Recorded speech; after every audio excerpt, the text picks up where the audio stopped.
Welcome back to Financial Therapy. It's not just about the money. I'm personal financial planner, columnist, and financial therapist Rick Kahler.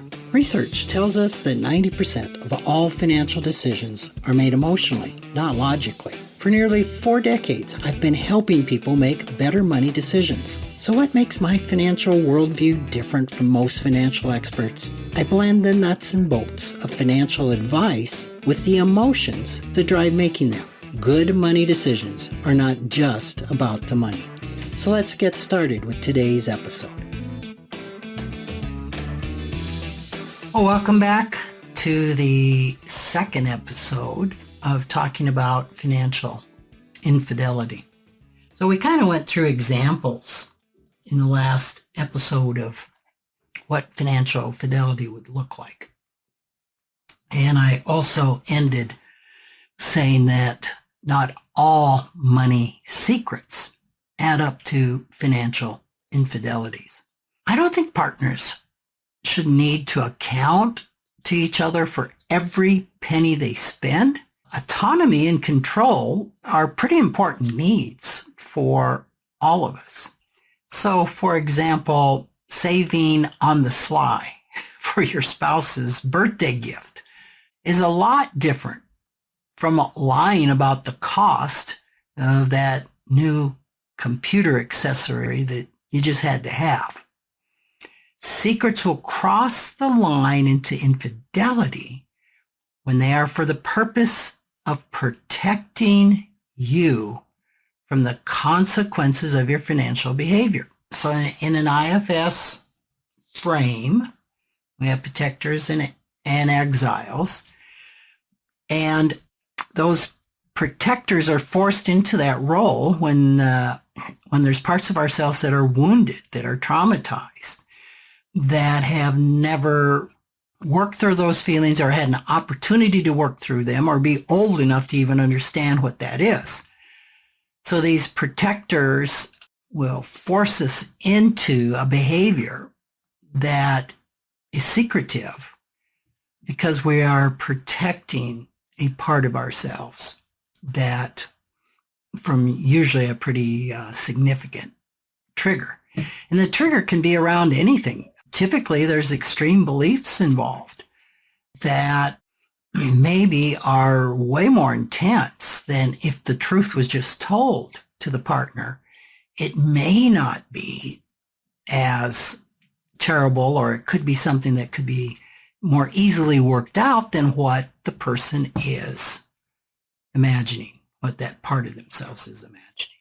So, getting back to the need for privacy, financial privacy is not the same as secrets. With financial privacy, the relationship is known to the other partner, right?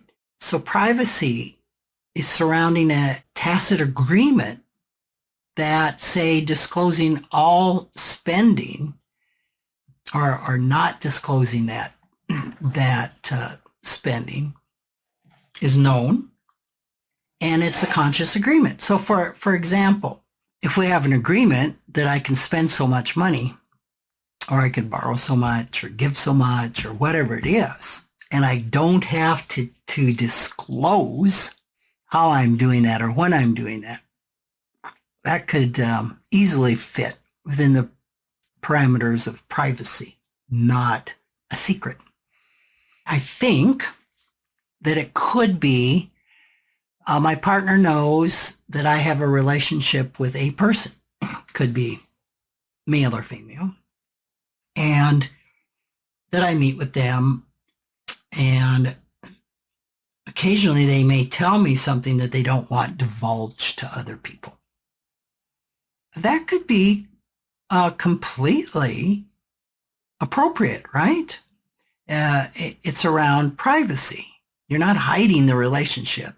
You are respecting the privacy of another person, or you have an agreement with your spouse. It could be a implicit agreement that, well, when somebody is telling me something about themselves or their situations that they don't want disclosed, I'm not going to disclose it. And I can think of, for example, if you go to group therapy, well, major agreement in group therapy is what you see here, what you say here, it must stay here, right?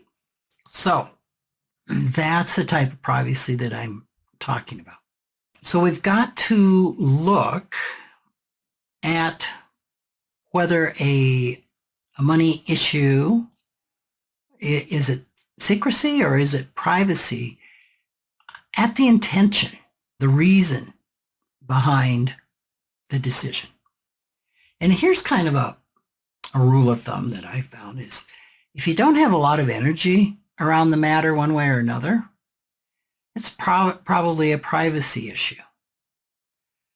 But if you would feel really embarrassed, ashamed, uncomfortable with your spouse knowing something, it's probably a potentially destructive secret, right? If we have an agreement that I can spend whatever I get a week, let's just say it's $300 or $400 on whatever I want, I don't have any fear of shame around saying, yeah, I spent it for a latte, I spent it over here on a new dress or a suit or whatever it is. So it's feeling embarrassed or shame, a lot of difficult emotions around it. And a way to judge this is there's kind of a simple way to do this. If you really, really don't want to talk about it, then talking about it to your partner is probably exactly what you need to do.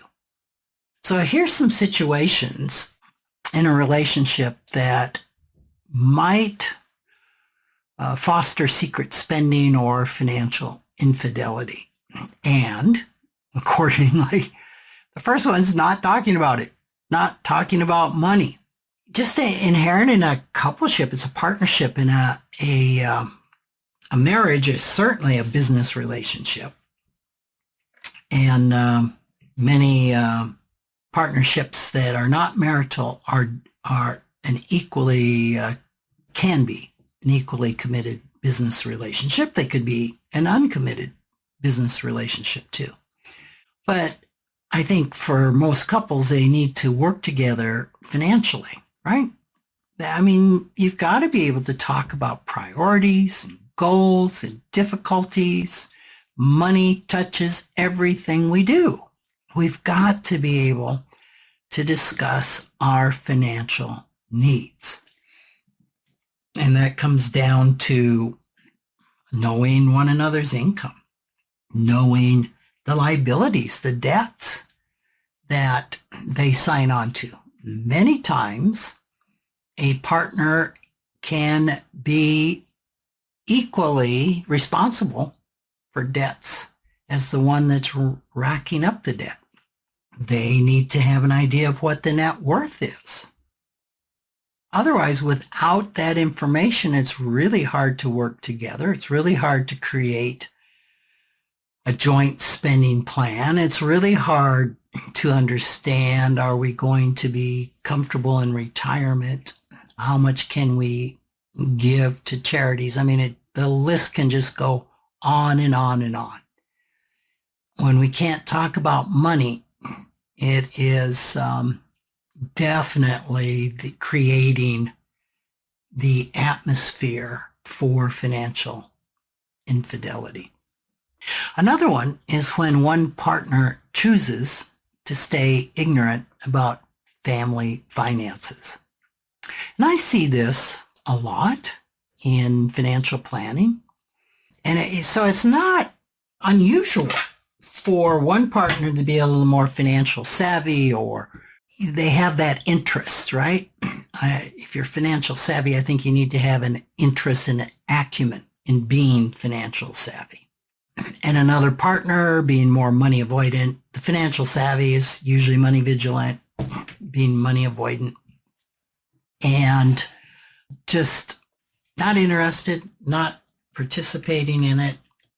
So it could look like where the money vigilant comes home and says, hey, here's all the joint tax returns to sign. Sign this, sign that. And the other spouse just signs it without looking, without asking any questions. What is this? Just to give me some basics. And there could be a lot of emotional dynamic around asking those questions. Like, I can't ask those questions, or they would think that I don't trust them. And it's important to be engaged. It's important when you're signing something to have a general idea of what you're signing. Because when you sign it, inevitably the fine print in there says you understand and take full responsibility for signing this. That person could also not want anything to do with balancing the checkbooks or paying bills. Now, I mean, honestly, I am guilty of that. I have a checkbook for my spending, but I rarely look at our joint checking account. And my wife takes responsibility for the household bills. So I have developed a huge amount of trust in her ability to do that. And there's nothing popping up that where my alarm bells would be going off, or inconsistencies or things like that. So I'm not saying that you can't have this type of relationship. I'm saying, like, if I went and asked my wife for the checkbook and I looked through the checkbook, or I wanted to understand what the bills were, there would be no pushback from that. I've done that on occasion. So it's not that I have completely turned a blind eye and know nothing about what our finances are. So, and just because another partner is not engaged or not savvy about bill paying or the mechanics of balancing a checking account, it doesn't justify the other partner cheating, right? But that super passive behavior in this area can open the door for cheating or being taken advantage of. So it's the super passive behavior, the complete disengagement from money, that is the issue. It's refusing to be involved as an equal partner in the financial aspect of the relationship. That can lay a foundation for financial infidelity. Now, another thing that can come up is when one of those partners is a financial bully and is not going to look at this as an equal relationship, wants to control the finances completely, or put unreasonable limits on spending. I mean, maybe the income is 10 or 20,000 a month and the spouse gets $100 a month for spending, or something crazy, or anytime if you spend more than $25, I need to know about it. So that other partner that's subject to the bullying can obviously feel pretty powerless around this, and as a result, start to keep secrets, start to hide money, start to squirrel aside money that maybe they even need for the joint benefit of the family.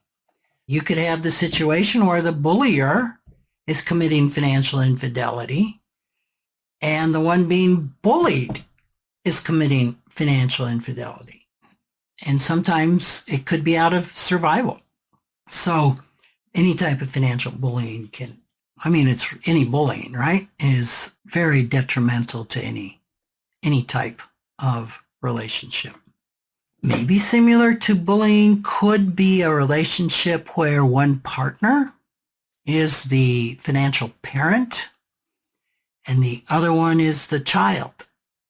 And this would all be in the context of money, spending.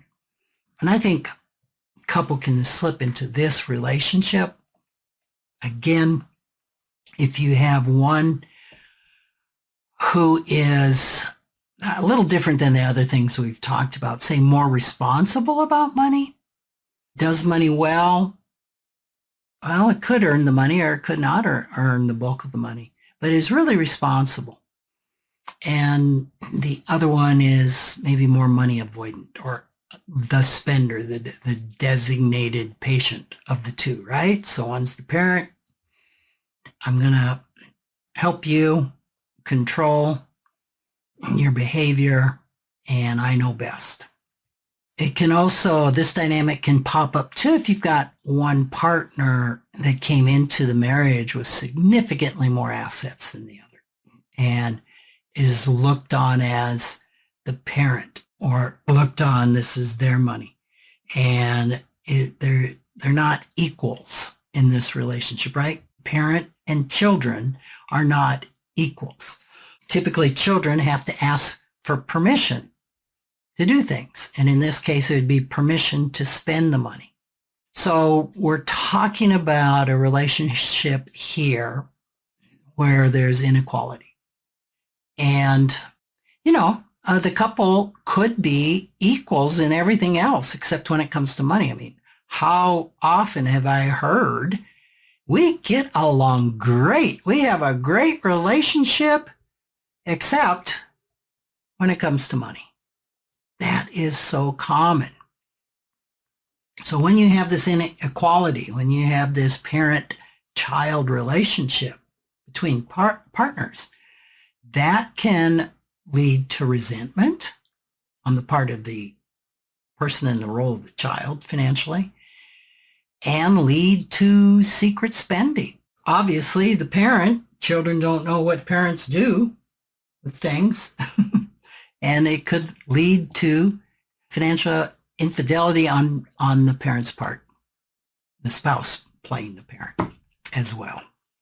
Another one would be closing your eyes to inconsistencies that you see. Maybe inconsistencies in credit card bills or bank accounts. Somewhere financial infidelity is leaving a trace. It's leaving a record. We are not the federal government. We cannot print money legally, right? So unless your partner is counterfeiting and printing money, there is a paper trail here to where that secret spending in this case is coming from, whether the money may be coming from loans that are being purchased or income that's not reported. It has to come from somewhere and it has to go somewhere. So you may be aware that a partner earns a ton of money, but you can't see where it's going.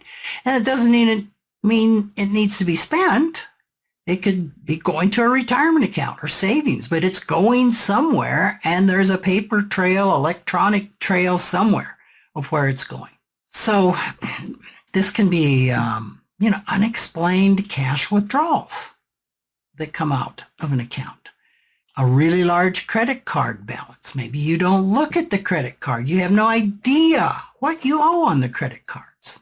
Maybe they're grocery bills that are unrealistically high. Well, back in the day, I suppose it still could be done now. You could go to the grocery store and write a $100 check and buy $20 worth of goods, and they would cash you out the 80. I doubt that that's quite as possible today, but still, it's possible. The point is, wow, and that was $100 or $200 or $500 worth of groceries. We don't consume that in a week. What else was included on that grocery bill? Could be $100 of food and $400 of alcohol. So these are all examples of possible signs that a spouse is spending money in secret. Another one is choosing not to notice the number of new clothes, electronic items, household items that mysteriously appear and seem excessive for the family budget. I've known of cases like this.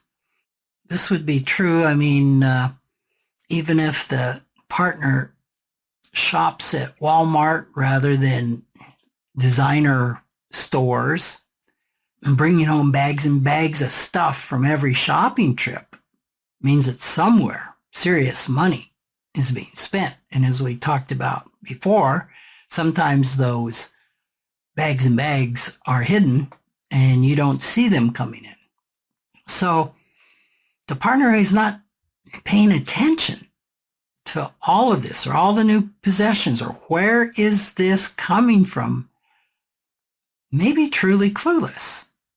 Or they may be carefully not asking difficult questions, knowing that they're going to get a backlash or immediate anger outburst like, what, don't you trust me? That could lead to conflict, could lead to a painful conversation and confrontation about money. Another one is unresolved conflicts in the relationship. So in a painful relationship, one partner might use spending to get even with the other.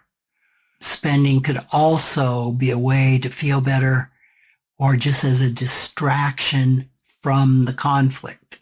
Could be, well, wow, this relationship isn't good. Let's focus on buying a new home. Or let's focus on taking a vacation. Now, in that case, it's not financial infidelity because both partners are in on it. But if there is revenge spending going on, right, or secret spending to feel better, that would certainly be financial infidelity. There's other things that are less clear. For example, a couple's agreed to keep their income and assets separate, and they've established a method of sharing the expenses that are their joint responsibility. That doesn't feel like infidelity. Maybe one spouse owns a separate business where the other spouse isn't involved. So it's reasonable for the non-owner spouse to be kept informed of big things like earnings or significant changes or problems, but the details of the day-to-day financial affairs of the company or corporation aren't necessarily the non-owner's concern. So we're not talking about clearing every expenditure or financial decision of a business, again, where the other spouse is just not involved in it.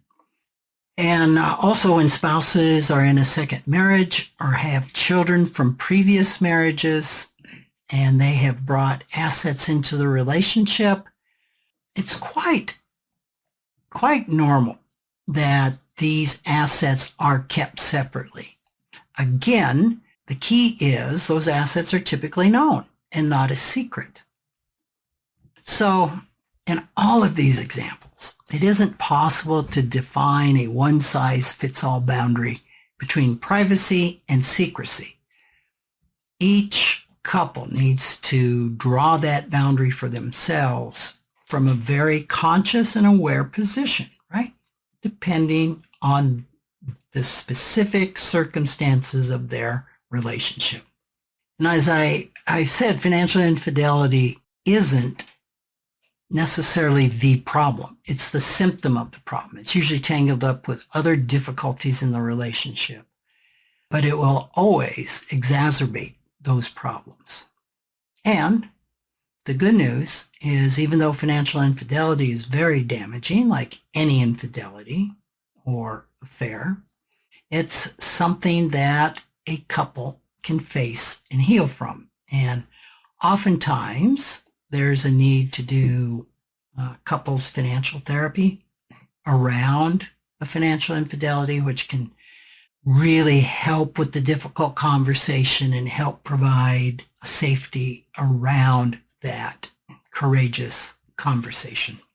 So that's where I'll leave this for this particular episode. It looks like we're going to have yet another episode to where we will talk about the good news and how we can recover from financial infidelity. So thanks so much for joining me. I look forward to being with you next time. Take care. Thanks for joining me, Rick Kahler, for another episode of Financial Therapy. It's not just about the money. This is where I combine the nuts and bolts of financial advice with the emotions that drive making them. Remember, every financial behavior, whether it appears illogical to you or others, makes perfect sense when we understand the underlying beliefs, feelings, and thoughts. Sign up for my weekly blog at financialawakenings.com. I hope you'll join me again for our next episode.